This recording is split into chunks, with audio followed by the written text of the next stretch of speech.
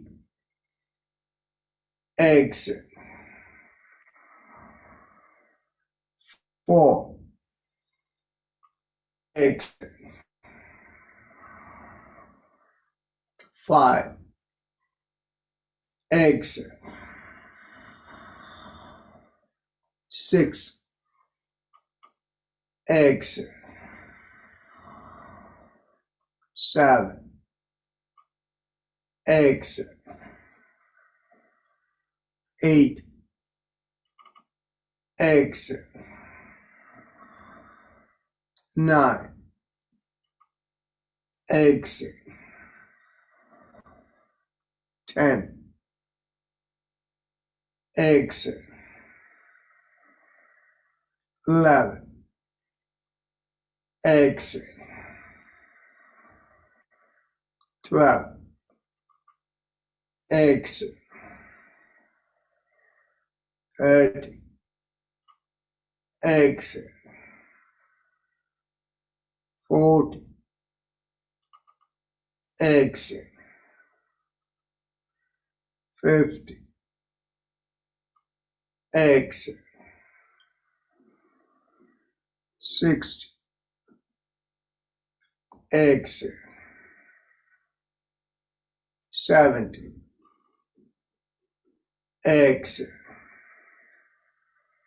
18, exit, 19, exit, 20, exit. Ujjayi Kumbhaka followed by Brahmari.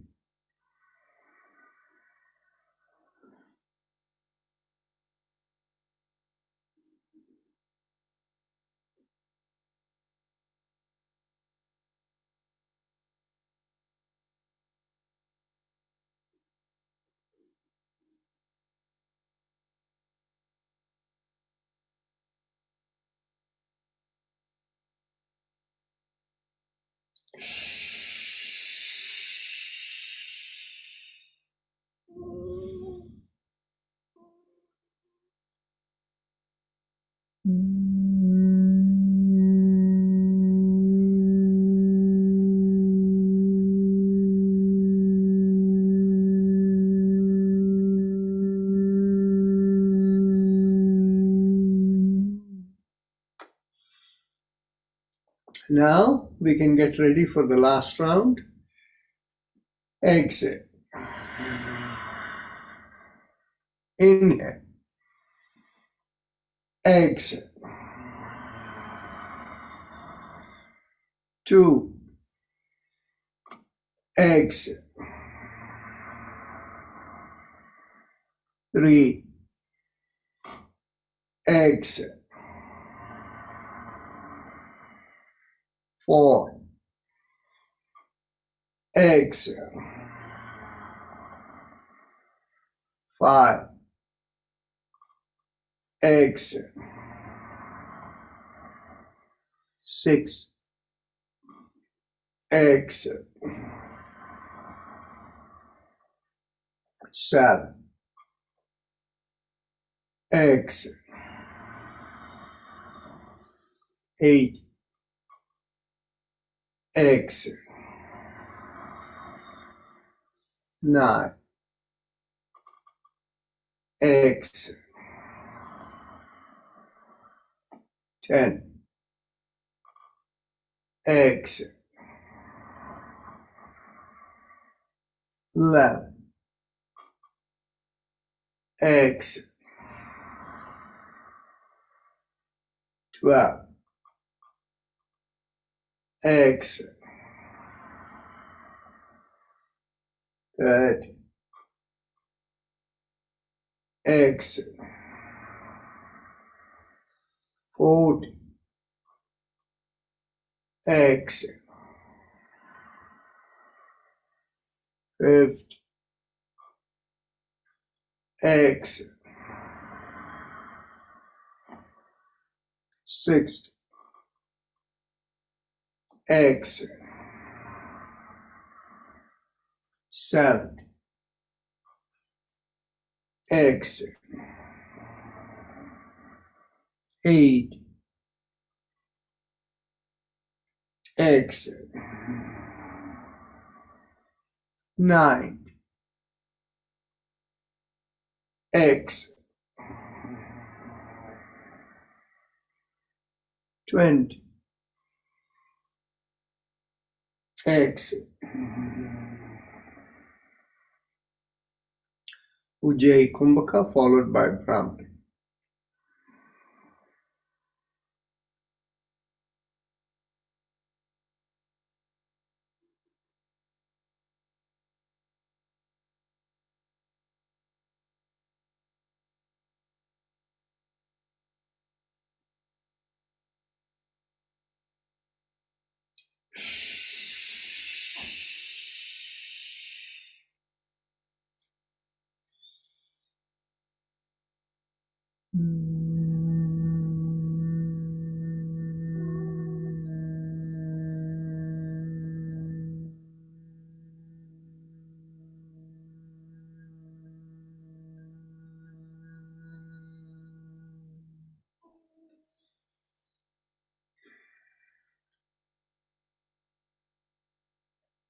Now get ready for meditation. Mentally tell yourself, I give up all ideas and concepts and I care about nothing. I let go of everything. I let go of everything. I let go of everything. As you let go of everything, feel a lightness come into the body. Your shoulder may feel a little lighter. The whole body may feel a little lighter. And if you have a mantra or a method of meditation, you can do that. Otherwise, visualize a rising vibration from behind the lowermost part of the sternum, going through the body and out of the top of the head. And you visualize the vibration as Haim Em Om. It is only a mental visualization. You don't see it. Haim Em Om. Haim Em Om you visualize. Please carry on. And we will have Om in the background.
Mentally affirm to yourself, may I be guided to fulfill the purpose for which I am born. With that as the thought, visualize a downflow from far above coming into you. And become aware of the senses from the top of the head all the way down to the bottom of the feet. Whenever you are ready to open the eyes, raise the palm of your hands and look straight into the palm of your hands.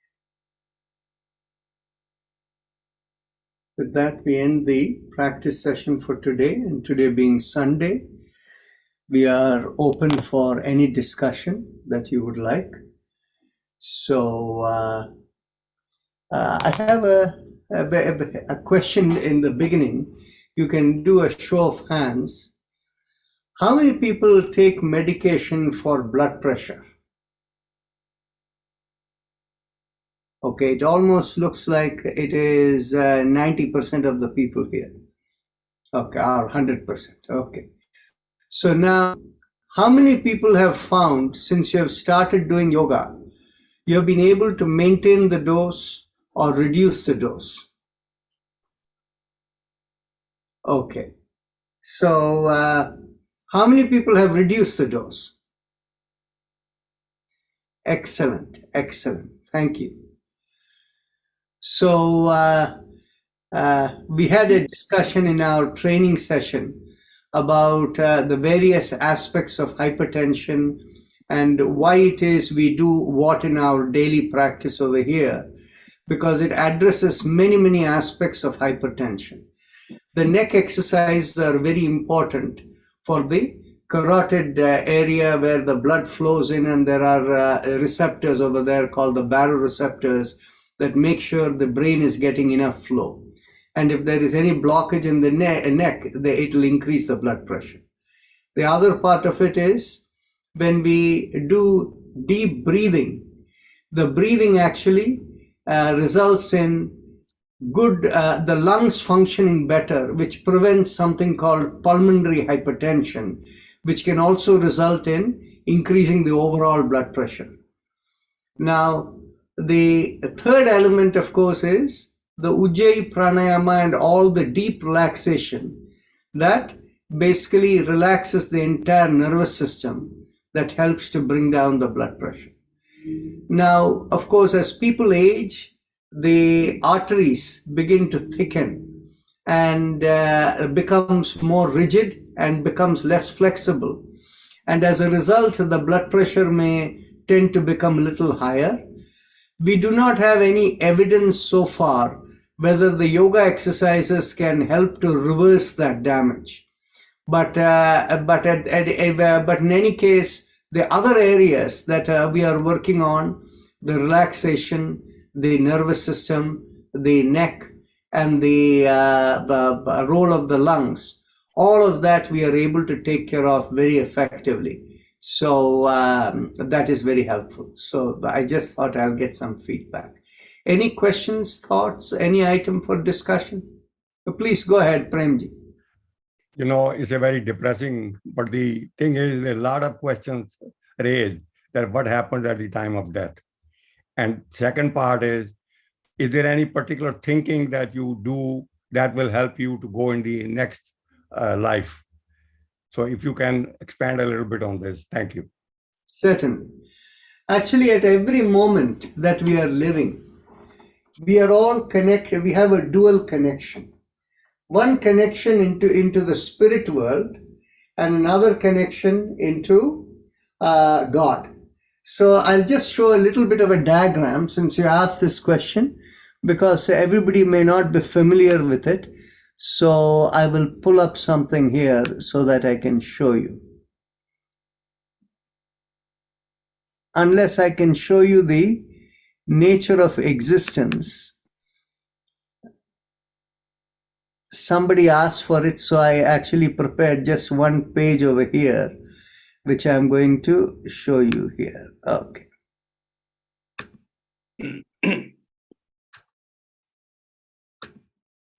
So here it is. You can see this one page. And in this one page, you're able to see Okay. So you can see there is the zone A, which is right on the top.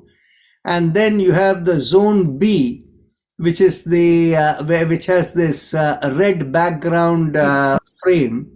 And then zone C is the yellow background where you have the physical world.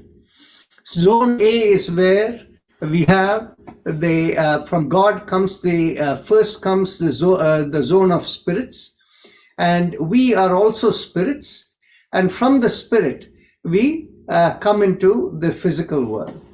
But for sentient beings, besides being connected into the spiritual world, at the same time we are also connected into God independently, and that is what is called Chetana in yoga. Actually, I thought I had this thing well put in over here. I'm going to pull up another presentation, and where I have that second connection also shown over there.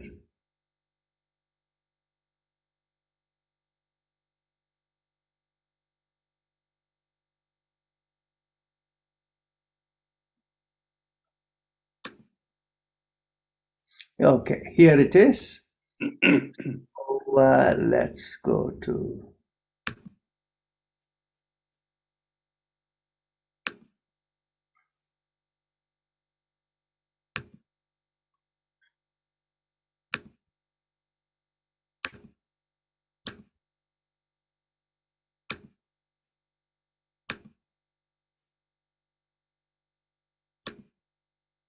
Okay, here you can see how it is for sentient beings like us.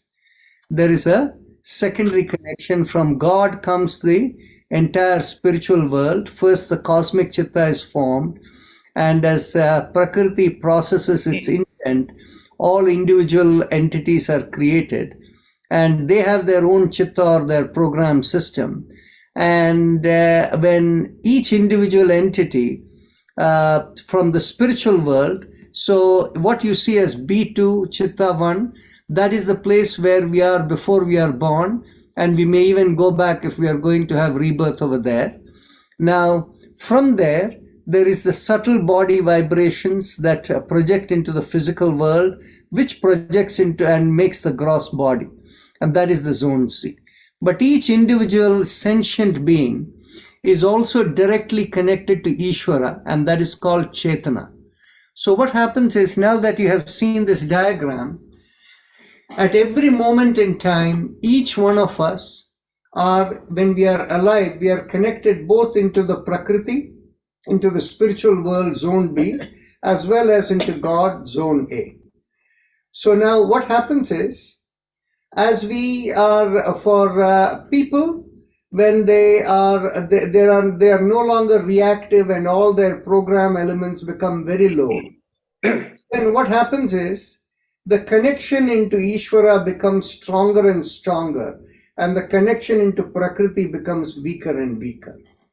And when we see it from a yogic perspective, what we see is that I can stop sharing over here so that you can see me here. So from a yogic perspective, what we see is that normal people who have a lot of programs, it is like on one side there is connection into Ishvara, the other side the Prakriti is more prominent. As the Prakriti becomes less prominent, the connection towards Ishvara becomes more vertical, and the connection into Prakriti becomes much less.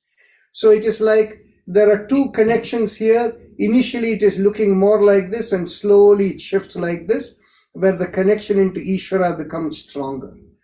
So when you leave the body with the Ishvara being very strong and the Prakriti being very light, then that is when it is called as Kapala Moksha.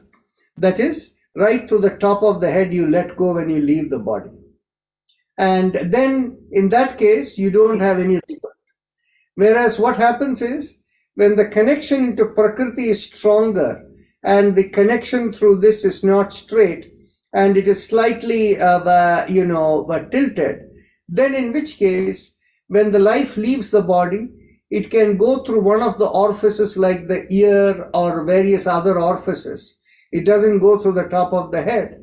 Then in which case, that entity has not been released. So that entity, in the last moment of our life, if we are thinking beyond the spiritual world, beyond the physical world, we have very little attachment, we are thinking beyond the physical world, then in which case, that last moment governs whether you're going to be reborn or not.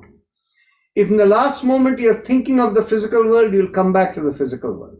But in the last moment you're not thinking of the physical world, even though your connection to Ishvara may not be like that, it could be more like this and some elements of Prakriti like that, and your life may leave through a ear or some other orifice instead of the top of the head. Then in which case, when people give the services for the departed, those are the ones that eliminate whatever is the program that is there into Prakriti, and eventually that Prakriti element gets dissolved, and that's when the spirit gets released, the departed soul gets released. And so that is the reason all these services are done. And typically, of course, for those of you who come from Hindu tradition, it is something called tarpana, giving to ancestors, that is done. And of course, this is very much the case in some other religions too. And in particular,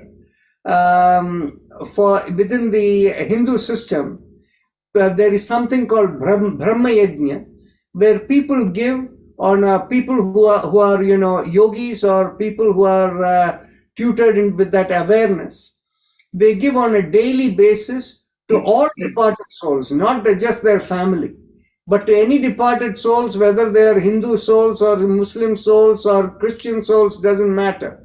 You give to all of them, so that everything that is not going to come back into the physical world but are hanging in the spiritual world, they get released. And that is what is known as Pitarloka. So Premji, does that answer the question? You're muted. Can you control some of this? Can you control some of this? Mm-hmm. In what way? At the time of death, can you control it? You can see, the time of death cannot really be controlled by anyone. Okay? Now what happens is, there is often a saying that yogis can control the time when they are going to leave. They don't really control the time. What happens is they have awareness of when it is time, their physical work in the body is over. And so they have the awareness ahead of time, that's time to depart. Whereas there may be exceptional cases where people who have a particular, purpose of demonstration or whatever, they can come back in various ways if needed. But in general, the control is very minimal, subject to the control of what God wants. There are cases where people can force some issues because of they can connect, but that goes into a zone of adharma, and we don't recommend that. So with the meditation and with our practices yoga, can you connect more with the God than the world? Absolutely. You see, what happens is, in our general daily practice that we are doing, if you can look at each one of you over here, I can see that a lot of you are senior citizens. You can imagine when you were much younger in life, you were worried about your career, you were worried about your children growing up in the right way, making sure that if all the physical elements were taken care. And as you have aged over there, your attachment towards all those physical elements, children will be fine, grandchildren will be fine. So there is enough for us, the attachment to physical elements have reduced. So what has happened is automatically through the aging process, the attachment to the physical elements begin to slowly diminish, right? So that is the way in which, we all make the progression very natural. Now, the other question I have is, everybody says different things. At the time of death, somebody says your guru will come and take you. Somebody says Yamraj comes and take you. Somebody says, if somebody has no guru, and then maybe they believe just in God or they don't believe in anything, what happens to them? See, what happens is, the key is, as you think, so it will happen. Because if our thoughts are really connecting into the spiritual world. Okay? So what happens is, for people who get latched on to a spirit, gurus, if you think in terms of physical people or people of name and form, they are all in the spiritual world if they have departed. Okay? So if that is where your thoughts are, obviously your connection there, it will go in that way. Right? So, but the thing is, basically, the highest is to surrender beyond name and form. Mm-hmm. So God beyond name and form, that is in zone A. And every other God form, you put a name or form to it, they are in zone B. Right? Actually, there are a lot of hands up, but Gulshan Singh had her hand up first. But before that, Premji, all the questions answered? Thank you. Yeah, good evening, Dr. Rajanji. In going through the Vivekanand's complete works, Swami Vivekanand's, you come across the Dvaita, Advaita, and Vishishta Advaita doctrines often. I can somewhat understand, but could you give us a simplistic explanation of the three doctrines? Okay. Now, let me continue with Premji's question. If others have anything related to that, then I'll answer that question. Govardhan Patel, you have a question? Sundaraji, go ahead. Yeah, related to that, in Gita, a question that was asked previously, in Gita, Krishna says that at the time of death, if you remember me, then you're going to come to my abode. Now, not knowing when you're going to die, how you're feeling, you are in pain, whatever it is, how do we constantly remember? Krishna says it very clearly, if you remember me at the time of death, you will be with me. So I will say something which you may not like. Okay? See, what happens is, by nature of Krishna, Krishna is a spirit in zone B. Krishna is not in zone A. Okay? So obviously, if you think of Krishna, yes, you will go and reach Krishna. Okay? Now, what happens is, this is something very important to understand. Krishna was within the cycle of karma, even though he was a highly elevated soul. Okay? Now, many people who become so elevated and develop a lot of siddhis start thinking that they themselves are God. Okay? Now, a person like Krishna, extraordinary personality, who had all the abilities and so much, divine wisdom, that person can have significant impact in leading people in the right direction. To understand that not to get affected by all the ephemeral aspects of life, that the real nature is beyond. So, for a person like Krishna, obviously, we are going to say, that person is a person whom if you surrender into, it's not a bad idea, it will reach you to a very high place. But yet, Krishna is within the cycle of karma. And that is why you will hear often stories that in the previous lifetime, as Rama, when he hid over there and he shot Vali, that is the reason when Krishna died, he gave up the physical body, a hunter actually hit the arrow in his leg and they died, right? Because karma. So, whereas the Yoga Sutra is very clear in saying that, Ishvara is outside the cycle of karma, unaffected by karma. So what I have said might be a little disturbing for people. I'm sorry if I have offended your thinking. But the real higher nature is beyond name and form. So Govardhan Patel, you had a question? So Sundaraji. but he is an avatar of Vishnu. So if you consider Vishnu as the prime creator, he is an avatar of... Vishnu is not, Vishnu is a spirit. The Mahavishnu is the equivalent of the God, whereas Vishnu is a spirit. You see, people who understand the deeper elements of the Tantra and the structural elements, they will tell you In the Shaivite tradition, they will use the word Parashiva, Sadashiva for the God. In the Vaishnava tradition, they will use the word Mahavishnu, Narayana to mean God. But then out of that comes the Devi. That is the, can call it Mahalakshmi, Durga, whatever. And Durga is the Prakriti. And under Prakriti, you have Brahma, Vishnu, and Rudra Shiva. Okay? So it is the spiritual world, and under Rudra Shiva is Yama, who is the person who will go take this thing when the time comes or whatever. So this is how the spiritual world hangs. So we cannot get mistaken between the concept of, by the way, an avatar doesn't mean, but the avatar has a very special meaning. Ava means to be protected. Okay? So avatar means one who protects the cosmic flow, that is the cosmic flow of dharma. That is why in Bhagavad Gita you read over there, Yada Yada Glanir Bhavati Bharata Abhyutmanam Sujamyaham, right? So the thing is basically extraordinary divine souls come, and this concept of all these people as extraordinary people who are there to protect the flow of dharma, that should not be confused. An avatar should not be confused with the idea of God. I know a lot of people are confused, but I'm saying things that really are at a different level.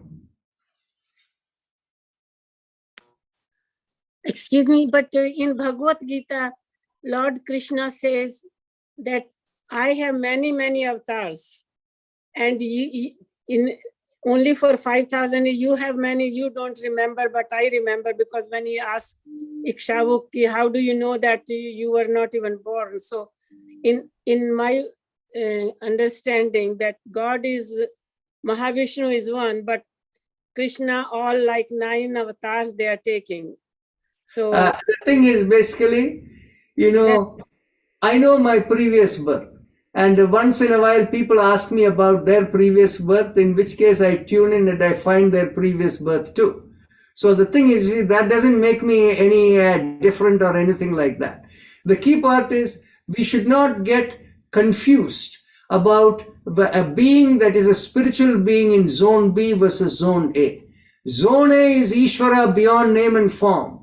It is the same Ishvara which in different religions can come by different name. You can call it God, you can call it Allah, you can call Yahweh, whatever you want to call in different religion. That one God is exactly that. Whereas religions that come in and put in name and form and all of those, they go into the spiritual world. And typically all of these people, that we have seen in the different elements, they are part of 33 ancient religions of India. And Vyas actually brought them all together as Sanatan Dharma. So Govardhan Patel, you had your hand up. Were you going to ask a question? You're muted. Okay. Om Sharma, Govardhan, go ahead. Okay. I have one question for you. Sorry. That, on our Shastras, like Bhagavad Gita or Srimad Bhagavad, or maybe last part of the Mahabharata, Vyasji's Mahabharata, it says that there are now 9 dwars, soul or Atma lives. The Atma, at the last stage of the life, the Atma is living in one of the 9 now dwars. Yes. Do we have, the humans, have any knowledge or anything to know or understand about where and how and when can be living? Any, just common, Do you want to know where the Navadwars are? I know some, but I cannot claim about that. Okay. They're in the Bhagavad Gita or even. So the thing is, you see, the lowest dwar is the anus. Okay? And so for a person who has no awareness beyond the body, when they die, if the fecal matter comes out, that is the place where they die through. Okay? So these going through Navadwars is all, interesting and academic.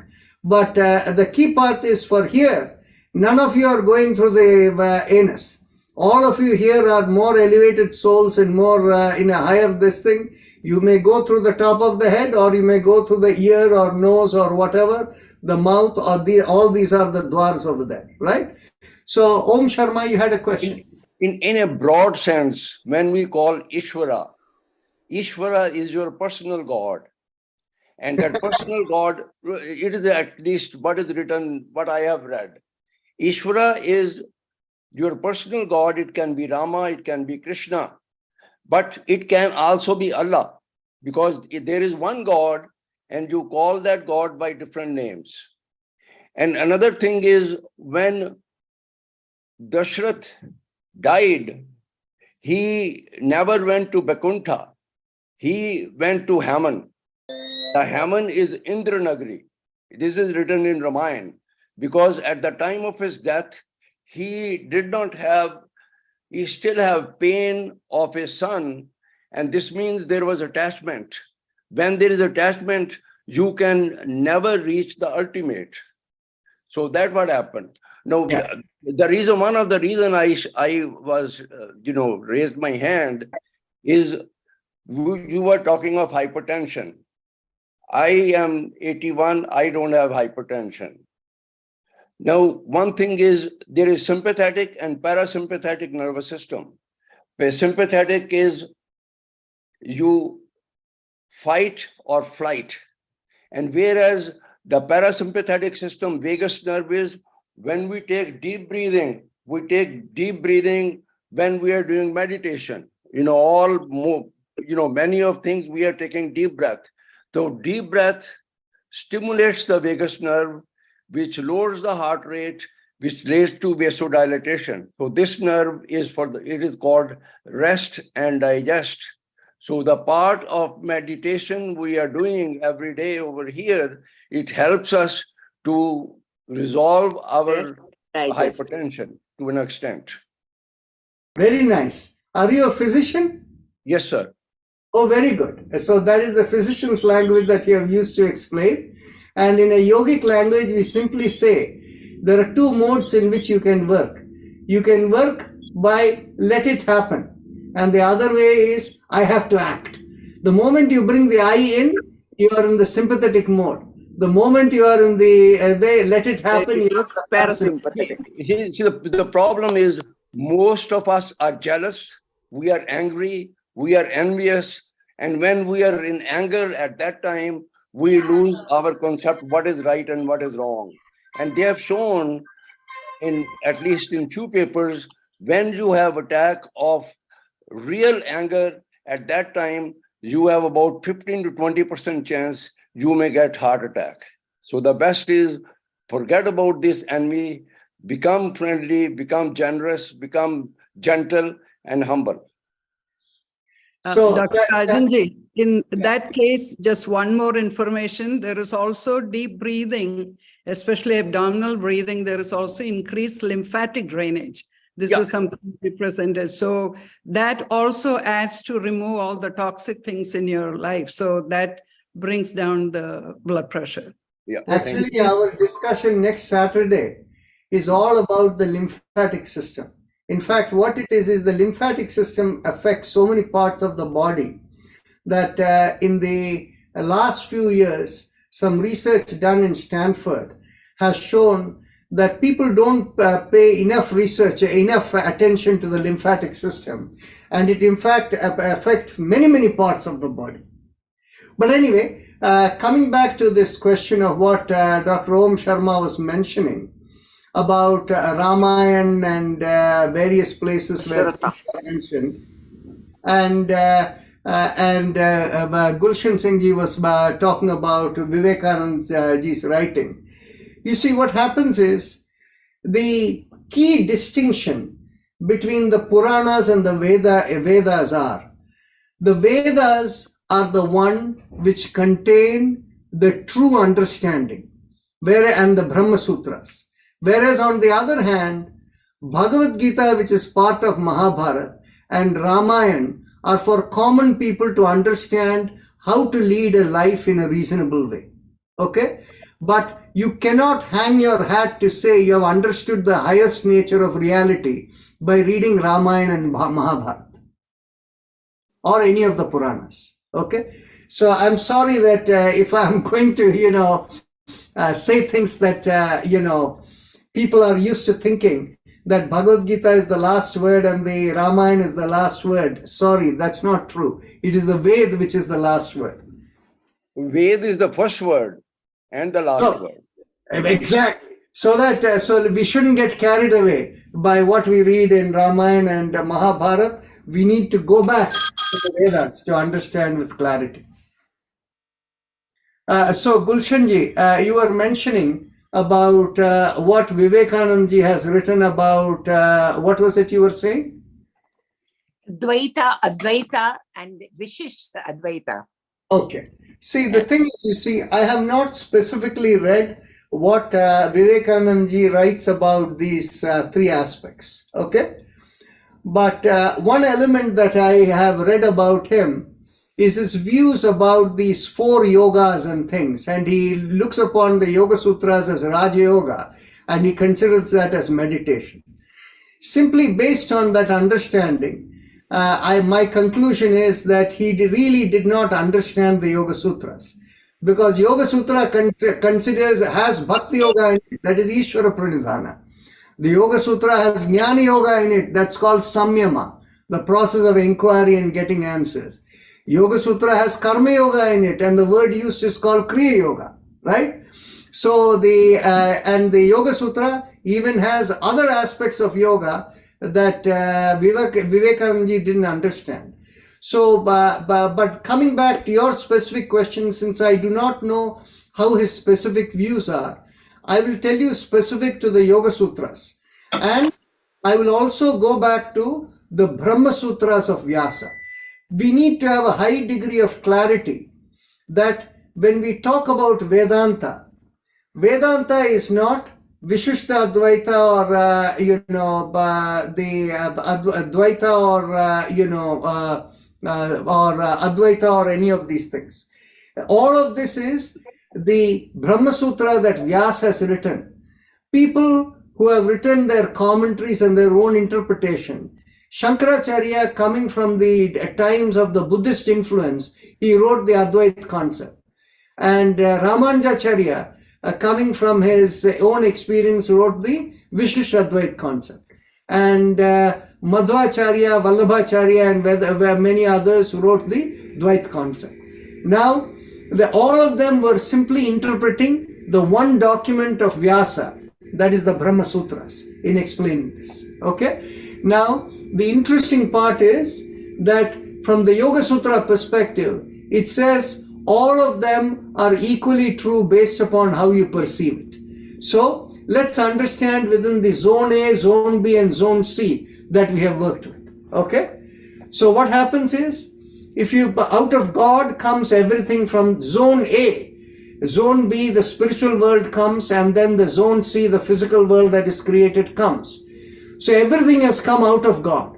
So if you think in terms of yourself as an instrument of God and nothing else, people will say everything that is created by God is only a Maya, because God is the ultimate reality from which everything has come. So for you, that is Advaita. Whereas on the other hand, you as a sentient being who is both connected to Prakriti and Ishvara, and for you, you feel obviously you're not God. You know, many people make a mistake of thinking Advaita means all of us are God, nobody is God. Okay? This is the created and that is the creator. But in the cosmic sense, everything created is Maya, means there is only one, the Advaita concept. Whereas the Vishishta Advaita concept is that Vishishta Advaita and Dvaita concept are very similar. The Vishishta Advaita concept is that once you're able to connect directly into God and merge with God, then in which case you realize everything came from God and you are able to go and merge with God. Or as they say, you are able to stay at the feet of the Lord, is how Vishishta Advaita says. And the word that is used for it is called Pratipatti. Okay? And another word that is used for it is Nitya Suri. So that is the concept of the Vishishta Advaita. Whereas in the Dvaita concept, it is very clear in saying that we are all working through the spiritual world, and as a result of which we are distinctly different. So in other words, from the Yoga Sutra perspective, it is only a matter of how you view it. But the nature of of creation and how we interact is one and the same. You can represent it in any way in which you want, but clearly the created is not the creator. Okay? But the creator is the only person that is real. Everything else is coming out of the creator and is going back into the creator. Lord Krishna says, I reside in every hridaya. I reside in every person. And same concept is held by many Christians, that you respect other people, you see God in them. In there is a shloka, Ishvara sarva bhutanam hardesh ujna tishtati, remain sarva bhutani jantrudani mayaya, that I am everywhere, I am in every hridaya. Dr. Om Sharma, I understand what you're saying. That is the same thing. There was this person called Sai Baba who passed away at the age of 84. He said the same thing. He is everything. And there is a person who is called some Kalki Bhagwan or something, who is in a place called Chittur district in Andhra Pradesh, who is saying he is God and everything he resides in everyone who is their Bhakt. And that's the way they are saying. So in other words, what it is, I'm not going to get into an argument with all of these things. It is your perception. If you're happy with it, so be it. No. The Krishna said about 3,000 years ago, and the people are saying now. So that makes a difference. Whatever is written in Bhagavad Gita is I think to be revered. But not criticized. See, what it is I cannot get into this argument because I stick to the Vedas and the Brahma Sutras and the Yoga Sutras. I don't want to lower it down into the Mahabharata and the Ramayana. Okay? So whatever makes you happy is fine. We have exceeded our time, so we'll close out for today. Okay? Namaste. Thank you very much. Thank you. Thanks, Dr. Thank you, Rajan ji. Rajan. Thank you very much.